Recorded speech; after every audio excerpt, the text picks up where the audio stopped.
Pagkakasakit. Ang parvovirus at leptospirosis ay mga sakit na maaaring magpababa ng dami ng buhay na biik na ipinanganganak. Madalas makita ang parvovirus sa mga batang inahin o first parity kumpara sa matatandang inahin.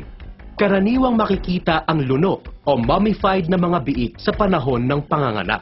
Ang inahin na dumanas na ng parvovirus ay nagkakaroon ng matagal na proteksyon o immunity laban sa parvovirus.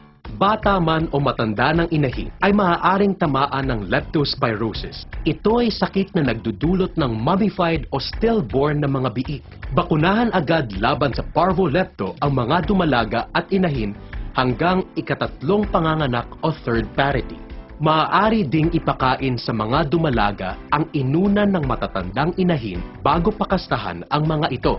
Ang mataas na lagnat ay maaaring magdulot ng pagkamatay ng mga biik na dinadala ng inahin. Bigyan agad ang inahin ng paracetamol o flunixin meglumine. Maling pagpapakain. Ang sobrang pagpapakain sa unang buwan ng pagbubuntis ay nagdadala ng sobrang init sa katawan o metabolic heat dahil sa pagtunaw ng pagkain. Dahil dito, namamatay ang nabuong semilya kaya kakaunti lang ang iniaanak na biik. Sundin ang Mama Pro Developer Feeding Program para maiwasan ang ganitong problema.